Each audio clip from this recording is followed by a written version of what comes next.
You know, every once in a while we get forced to do something, and, we get our arms twisted and made to do something that we wouldn't necessarily be doing ourselves. And that's really the thing that I want to talk about today. Why, especially I want to look at why Christians do things that they know deep down are wrong. Now, not in Bob's situation. We understand here's a job, and it is right to treat customers.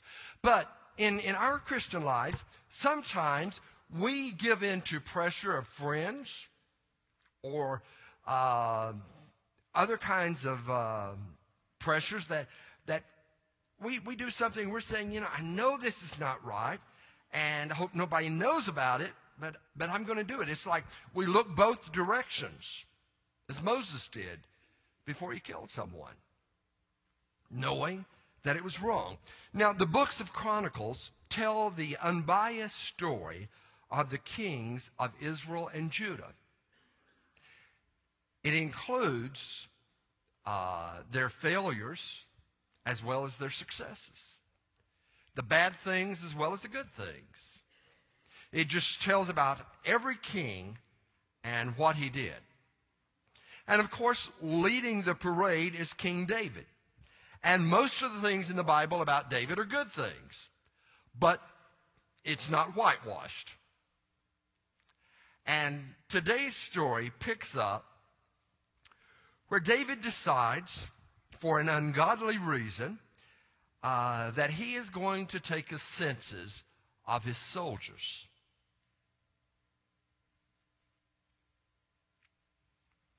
Now, someone said to me after the first service, well, you didn't quite say what was wrong with that. And I said, well, because it was not a God-inspired action. It was something that Satan said to do.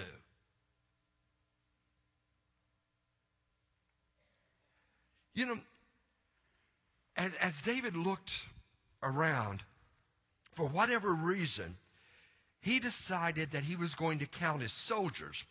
And the commander of troops was Joab. Joab was a very devout follower of God, but he loved David. His loyalty was to David.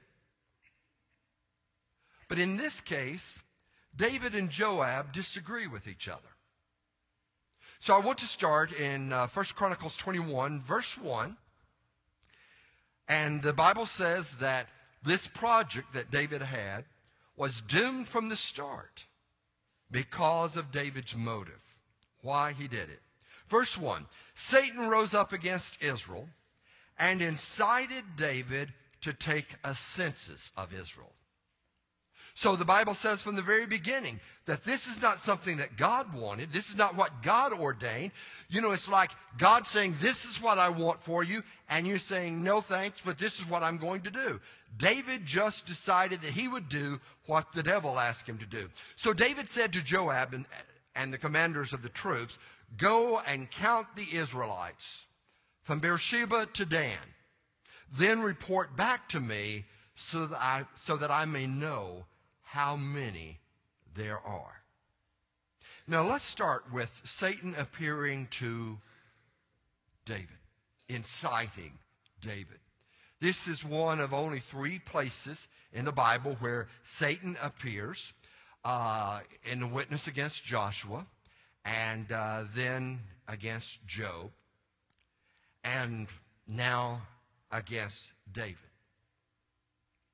All 3 of those men were godly men. All 3 of those men were leaders of God's people.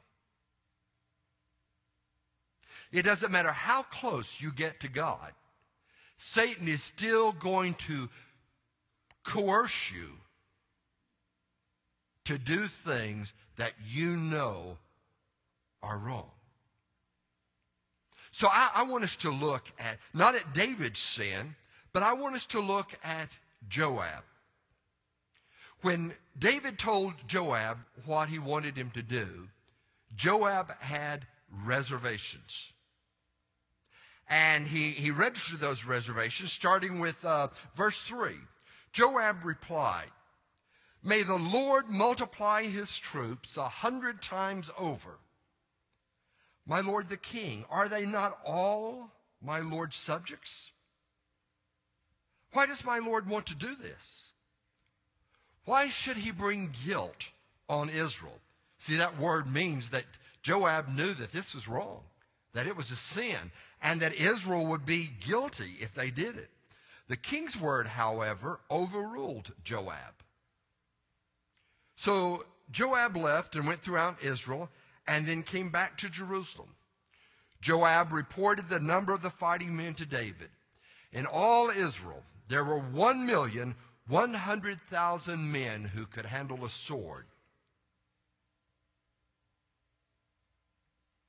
But Joab did not include Levi and Benjamin in the numbering, because the king's command was repulsive to him.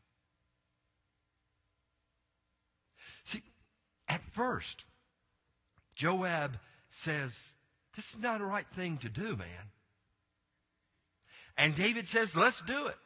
And Joab says, "Okay." But he doesn't fully complete the job because he says, "This makes me sick. I know what we're doing is wrong." Verse 7 says, "This command was also evil in the sight of God. So he punished Israel." Then David said to God, "I have sinned greatly by doing this. Now I beg you, take away the guilt of your servant. I have done a very foolish thing." Now, think about it for just a minute. David sinned because David wanted to sin. And there are people all around us who want nothing in life but to sin, to have a good time, to do whatever they want to do. But Joab sinned because someone else wanted him to sin. Now, as your pastor, I have a lot of confidence in you. I believe that 99.9% of you would not sin if we lived in a perfect world. But we don't live in a perfect world. We live in a world which is characterized primarily by people who live selfishly, who live sinfully, and who have tremendous clout. And the arm twisting that goes on when someone says, "Hey, come on, this is not going to hurt. Your wife's never going to find out. The preacher's not going to know. Come on, just this one time, do it." See, Joab sinned because someone else wanted him to sin. And how easily we can get ourselves in this position. And that's coerced sin. I have enough personal sin to deal with that I don't need to have to deal with coerced sin. I mean, there's so many things that I'm tempted to do because I want to do them. But here's something that someone else wants to do, and God forbid that I acquiesce. So I want to give you some guidelines about how to keep from becoming a victim when someone else is trying to twist your arm to do something that you know is wrong. First of all, don't do anything that is repulsive to you. Now, all of you can think of something that is repulsive. Little kids major on being repulsive. They do all kinds of weird things like sticking their finger in their ear and getting dirt out and looking at it. Or, the proverbial picking their nose and looking at it, and you're saying, "Oh, no, don't do it." That's repulsive. I tell my kids that one day I'm going to build up my nerve to do this, but I can't quite do it yet. But one day somebody was sitting in a car, and I happened to look. I guess they thought I was staring at them, but I really wasn't. There's bird poop on the car glass. And so the person then just reached over to the inside of the glass where they were sitting and licked the glass. And I think, yeah, man. And so ever since then, I've been waiting for the opportunity to do the same thing, because that's pretty repulsive, you know. So the little kid in me, now the reason I'm telling you this is because there are things in life that are so repulsive, you know that you shouldn't do them.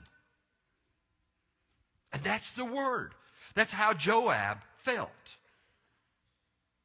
He knew that this was morally wrong. He knew that this was wrong in the eyes of God.